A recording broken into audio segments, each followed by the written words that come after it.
Bonjour et bienvenue. Aujourd'hui, on va creuser une donnée très spécifique, une statistique brute venue tout droit du championnat anglais de football. Ça concerne un joueur en particulier, Iliman Ndiaye, et sa faculté à dribbler. On va essayer de voir ce qu'un simple chiffre peut nous apprendre. Le point de départ, il est vraiment minimaliste, hein. Quelques mots tirés d'un texte qui isolent une performance bien précise de Ndiaye en Première Ligue. C'est presque un petit défi en fait. Qu'est-ce qu'on peut bien tirer d'une info aussi concise? Notre but, c'est donc de décortiquer ça, de voir la portée de cette stat unique, ce que ça implique potentiellement. Voyons ça comme une micro-analyse statistique dans le foot d'aujourd'hui. Bon, allez, on s'y met. Alors, le fait central, le voici. Iliman Ndiaye, qui est international sénégalais, la source le précise bien, il y a même le petit drapeau, SN, a réussi 24 dribbles. C'est factuel, c'est précis. Et ce chiffre, il concerne une période bien définie, les 9 premières journées de la saison 2025 de Première Ligue. Donc, si je résume l'info brute, Ndiaye, 24 dribbles réussis, 9 premiers matchs, Première Ligue, saison 2025. Voilà. C'est exactement ça. Et ce chiffre, 24, présenté comme ça tout seul, il est intéressant justement parce qu'il est isolé. La source, elle donne pas de comparaison. Est-ce que 24, c'est beaucoup? Pas beaucoup? Dans la moyenne? On ne sait pas.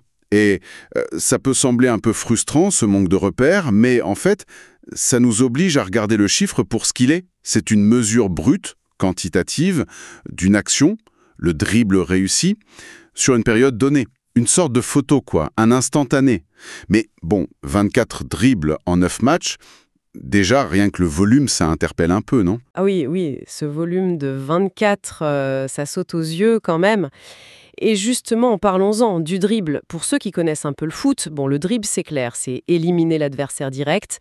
Mais au-delà de ça, qu'est-ce que ça suggère un chiffre comme ça? 24 en 9 matchs, ça a l'air assez fréquent, donc sur le jeu d'Ndiaye, sur son rôle dans l'équipe à ce moment-là. Moi, ça me fait penser à un joueur qui ose, qui prend des initiatives balle au pied, qui cherche le 1 contre 1. Exactement. C'est pas juste de la technique pure, même si, évidemment, il en faut. Réussir autant de dribbles, ça suggère une intention. Soit la sienne, soit une consigne de l'équipe, peut-être. Ça peut être un joueur dont le rôle, c'est justement de porter le ballon, de casser les lignes adverses par la percussion. Ça peut aussi montrer qu'il est en confiance, techniquement, à ce moment-là de la saison. On imagine bien un joueur qui se sent capable de tenter et de réussir ces gestes qui sont quand même souvent risqués. Le dribble, c'est l'arme de la rupture, de l'imprévu. Un joueur qui dribble bien et souvent, il est difficile à gérer pour une défense en place. C'est un point important, ça. Le dribble comme facteur de désordre pour l'adversaire. Mais ce chiffre 24 dribbles réussis, ça pose aussi la question de l'efficacité globale, non? Parce que réussir un dribble, ok, c'est bien. Mais qu'est-ce qui se passe après?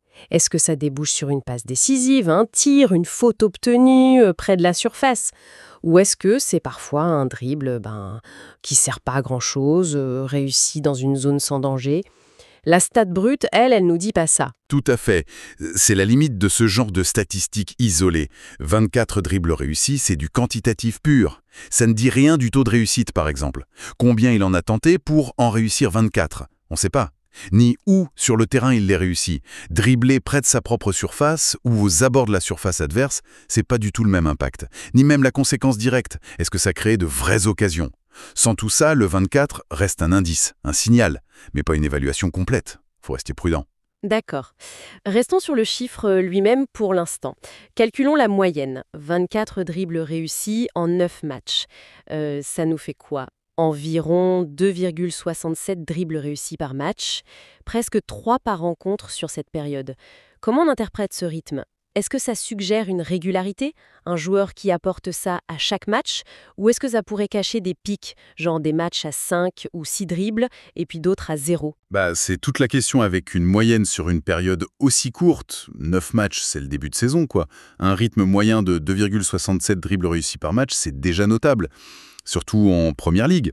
Ça le place sur cette période, en tout cas, parmi les joueurs qui cherchent vraiment à éliminer en 1 contre 1. Maintenant, sur la répartition, oui, une moyenne, ça lisse toujours les choses. Un joueur qui réussit 2 ou 3 dribbles tous les matchs, c'est une menace constante, prévisible d'une certaine manière, ce qui est précieux. Un joueur qui a des coups de chaud, des matchs où il en réussit plein, c'est peut-être plus spectaculaire, décisif sur un match, mais moins fiable sur la durée potentiellement. Sans le détail, match par match, on peut juste supposer. On ne sait pas s'il est régulier ou irrégulier là-dessus sur ces 9 journées. C'est intéressant. Mais même avec ces bémols, cette moyenne de 2,67, elle reste un indicateur. Et dans le contexte de la Première Ligue, dont on sait que c'est un championnat réputé pour l'intensité physique, la vitesse, les défenseurs costauds, réussir à maintenir une telle moyenne de dribbles réussis, ça me paraît pas mal du tout. Qu'est-ce que ça dit des qualités qu'il faut pour être un bon dribbleur là-bas? C'est une très bonne remarque. La Première Ligue, elle n'est pas tendre avec les artistes du dribble. Les défenseurs sont souvent vifs, puissants, le pressing est intense partout. Pour réussir presque 3 dribbles par match dans ce contexte, il faut plus que de la technique. Il faut un mélange de qualité, une super protection de balle, de la vivacité sur les premiers pas pour faire la différence, peut-être un centre de gravité bas pour tenir le choc dans les duels, une bonne lecture du jeu aussi pour choisir le bon moment, et puis encaisser les coups. Réussir à ce rythme, ça suggère que Ndiaye, au moins sur cette période, il a les armes physiques et techniques pour ça. Ça montre aussi une certaine audace, une volonté de ne pas se cacher, même face à des défenseurs rugueux. La source mentionne aussi sa nationalité, sénégalais. Est-ce que ça ajoute quelque chose à l'analyse au-delà de l'info factuelle? On sait que la Première Ligue attire des talents du monde entier. Oui, ça rappelle juste cette dimension globale du foot de haut niveau, et de la Première Ligue en particulier. Les joueurs viennent de partout, chacun avec son style, sa formation. Bon, sans tomber dans les clichés, mais c'est vrai que certaines écoles de foot sont plus réputées pour former des dribbleurs. Le fait que Ndiaye, joueur sénégalais, montre ça en Première Ligue, ça prouve qu'il arrive à exprimer ses qualités techniques dans un environnement très exigeant, peut-être différent de là où il a été formé. C'est aussi un signe de la diversité des profils qui peuvent réussir en Angleterre. Il n'y a pas qu'un seul moule. Et les joueurs qui apportent un truc différent, comme cette capacité de dribble, ils sont souvent recherchés. Ok, revenons à l'impact pour l'équipe. On a dit que 24 dribbles réussis en 9 matchs, c'est un volume qui se remarque. Imaginons maintenant, même si la source ne le dit pas, que ces dribbles soient faits dans des zones clés et avec un bon taux de réussite. Explorons cette hypothèse. Quelle serait la valeur ajoutée tactique pour son équipe dans ce cas-là? Dans ce scénario optimiste, la valeur est énorme. Un dribbleur efficace, c'est une clé tactique, vraiment. D'abord, il peut éliminer un adversaire direct. Hop, ça crée un surnombre, même temporaire, et ça peut déséquilibrer toute la défense adverse. Ensuite, un joueur qui dribble souvent et bien, il attire l'attention. Il peut fixer 2, 3 défenseurs, et ça ouvre des espaces pour les coéquipiers. C'est classique mais efficace. Troisièmement, il peut provoquer des fautes. Et des fautes dans des zones dangereuses, ça donne des coups francs, des pénaltys potentiels. C'est hyper précieux. Dans un championnat comme la Première Ligue où les défenses sont souvent très regroupées, très dures à bouger par les passes, avoir quelqu'un qui peut créer une brèche tout seul, c'est une arme redoutable. Donc, une équipe qui a un joueur comme ça, elle a une corde de plus à son arc pour varier son attaque. Ce chiffre de 24, il suggère que Ndiaye avait ce potentiel-là, sur cette période. Oui, mais il y a aussi l'autre côté de la pièce, j'imagine. Un jeu qui repose beaucoup sur le dribble, ça comporte des risques, non? Ah oui, absolument. Le dribble, c'est une prise de risque par nature. Chaque dribble tenté, c'est une perte de balle potentielle. Et perdre le ballon dans certaines zones, surtout quand ton équipe est en train de passer de la défense à l'attaque, ça peut faire très très mal. Contre-attaquer clair de l'adversaire. Donc un joueur qui dribble beaucoup mais qui rate souvent, ou qui choisit mal ses moments, il peut devenir un problème pour son équipe.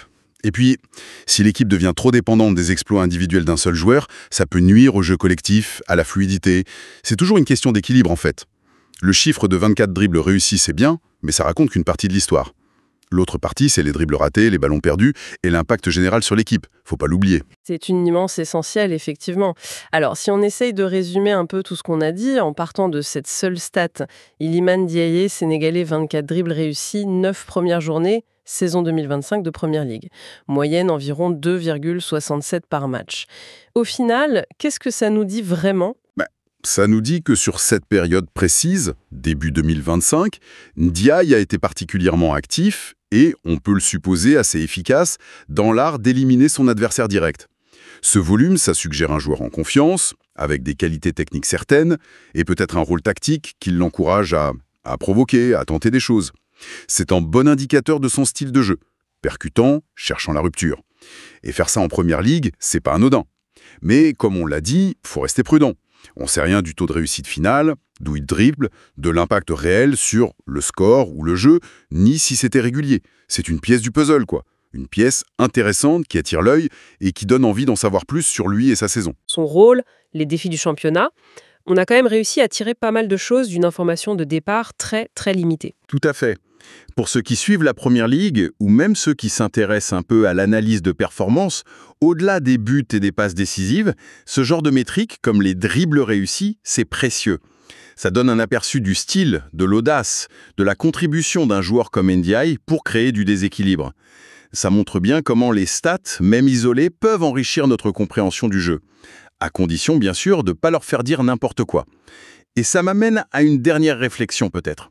Ce rythme de presque 3 dribbles réussis par match sur les 9 premières journées, ça pose une question intéressante pour la suite, non?